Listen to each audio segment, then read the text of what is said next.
Perkenalkan, nama saya Marcelino Rizky Madilman Tobing dengan NIM 0805 1382 2789 dari kelas C. Di sini saya akan melakukan respon akhir praktikum mata kuliah software pemetaan sumber daya laut dan estuari dengan materi peta analog dan registrasi peta. Nah, di sini saya akan menggunakan software yaitu ArcGIS. Sebelumnya kita akan membuka ArcGIS terlebih dahulu.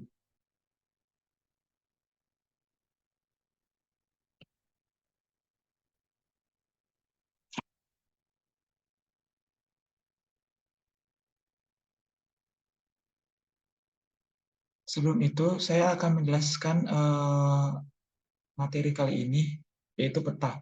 Peta merupakan suatu metode yang digunakan untuk mempresentasikan gambar di permukaan bumi dengan nyata, pada permukaan bidang dua dimensi yang dapat kita lihat dalam bentuk kertas atau layar atau monitor. Itu diperkecil dalam skala tertentu dan dapat dilihat dari atasnya, serta di dalam memuat berbagai informasi tentang wilayah tersebut. Nah, peta itu dibagi menjadi dua bagian, yaitu peta sebagai media pembelajaran. Nah, itu seperti pemanfaatan peta sebagai alat peraga untuk melakukan latar belakang sebagai peraga untuk menjelaskan suatu fenomena di muka bumi. Nah, yang kedua itu peta rupa bumi. Nah, ini peta rupa bumi ini banyak menampilkan materi kajian geografi seperti fisikal dan sosial, ekonomi dan budaya yang dapat dideskripsikan melalui data analisis, dievaluasi dan diinterpretisasi. Nah, peta ini memiliki beberapa unsur-unsur seperti judul peta, skala peta, tanda arah, tanda warna, simbol peta, lettering, legenda, insert, peta, garis astronomis, garis tepi, dan tahun pembuatan. Nah, peta itu di dalam peta itu ada peta analog. Nah, peta analog itu dibagi menjadi dua, yaitu peta tanah dan peta topografi. Nah, peta analog itu merupakan bentuk tradisional dari data spasial. Nah, di mana peta ini ditampilkan dalam bentuk kertas. Nah, materi kedua, kita akan menjelaskan tentang registrasi peta. Nah, registrasi peta itu merupakan tahapan awal dalam membuat peta digital. Sebelum peta itu di-scan dalam bentuk gambar, peta dapat digatasi sebelum kita melakukan registrasi peta. Tujuan untuk registrasi peta ini merupakan untuk mendaftarkan koordinat peta, yaitu hasil scan atau gambar, hasil citra satelit yang supaya kita nanti dengan koordinat ini bisa menampilkan muka bumi, yaitu permukaan bumi. Nah, registrasi peta ini juga dapat diartikan sebagai suatu proses transformasi koordinat dari data yang sebelumnya, sebelum mempunyai koordinat pada perangkat lunak. eh, Peta ini juga menjadi gambar atau citra satelit eh, yang mempunyai koordinat dan sudah sesuai dengan lokasi seharusnya.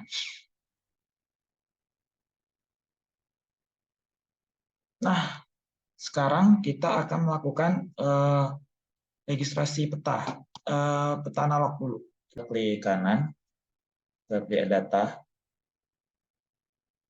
kita pilih data yang ini, kita add. Nah, ini kita luruskan terlebih dahulu.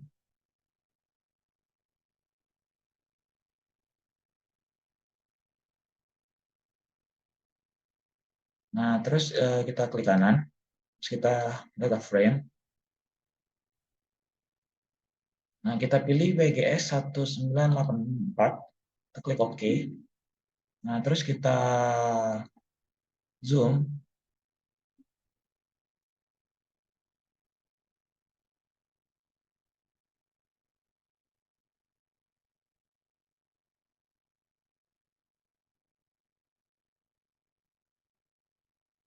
Zoom, kita pilih ini, titik koordinat pertama. Nah, fungsi titik koordinat ini yaitu sebagai alat untuk peta yang hasil scan yang telah dibuat itu dapat diregistrasikan koordinatnya agar dapat sesuai dengan bentuk permukaan bumi. Dan juga gunanya titik koordinat ini yaitu sebagai mengetahui persamaan titik di peta analog dan di peta digitalnya. Nah, terus kita klik juga ini, terus kita klik di sini nih, kita ratakan.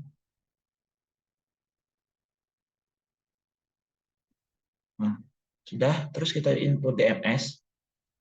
Nah, itu kita sesuaikan dengan yang di sini. Nah, itu kan ada, kita pilih timurnya itu 133 dan ininya itunya 00. Nah, yang ininya itu 06 dan satunya itu 10. Kita klik OK. Nah, terus kita pindahkan.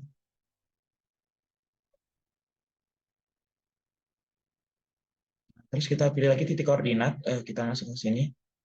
Nah, terus kita klik kanan, kita input DMS lagi. Nah, terus kita ubah yang timurnya itu 133, terus ininya 00,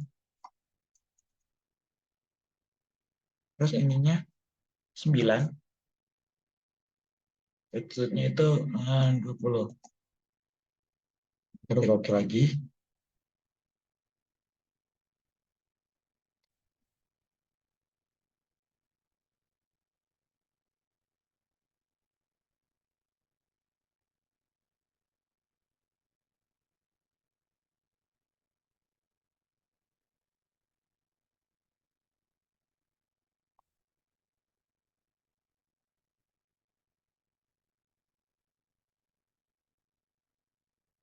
Terus kita klik ini,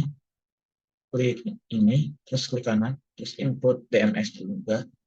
Nah, ini timurnya itu 128, udah benar, terus 30. Terus latitude-nya itu 9, ininya 20. Kita ubah dari 23 ke 20. Nah, terus kita klik OK. Nah, terus kita pindahin lagi.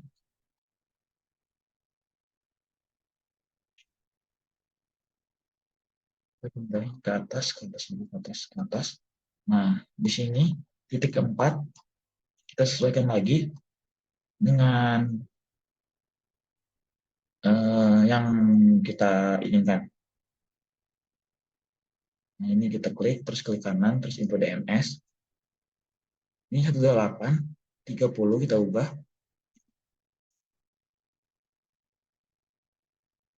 Terus ininya 6, ini 10, oke udah. Nah, setelah itu kita klik ini, terus kita klik TV untuk menyimpannya. Nah, ini kita rubah sesuai yang kita mau. Nah, saat kita mau ngubah ini, kita harus menggunakan TIFF ini supaya petanya tidak berubah lagi. Nah, kalau yang 0231-nya ini, terserah kita mau ubah apa. Sini kita bikin hasil Marcel. Nah, terus kita harus pakai TIFF, kita save.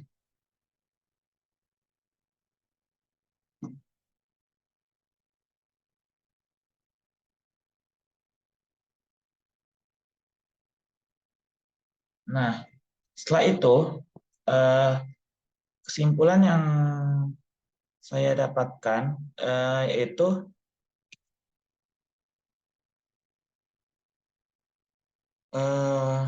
kenapa kita tadi memilih WGS 1984 itu karena standar lintang dan bujur yang digunakan GPS untuk memetakan bumi itu adalah WG 1984. Nah, ini adalah sistem yang global untuk menentukan bentuk, ukuran, dan medan gravitasi bumi. WGS 1984 ini digunakan oleh sistem GPS untuk memberikan informasi lokasi yang akurat dan merupakan sistem koordinat standar yang digunakan oleh departemen di Amerika Serikat dan organisasi lainnya. Nah, WGS 1984 ini digunakan agar peta hasil scan yang telah dibuat dapat diilustrasikan koordinatnya dan dapat sesuai dengan bentuk permukaan bumi. WG 1984 ini juga adalah dapat direalisasikan dan dipantau oleh NIMA. Nah, kesimpulan yang saya dapatkan dari semua ini adalah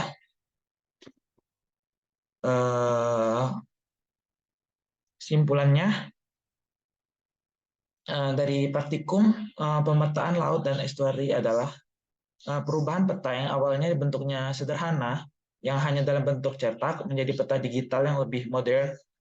Dan tentunya proses ini melakukan navigasi yang dibilang cukup mudah dan cepat dalam mengidentifikasi setiap lokasi yang ada di permukaan bumi, serta mengetahui kondisi secara real time. Baiklah, hanya itu yang bisa Marshall sampaikan pada video respon akhir kali ini. Marshall mohon maaf bila ada salah kata. Marshall ucapkan terima kasih.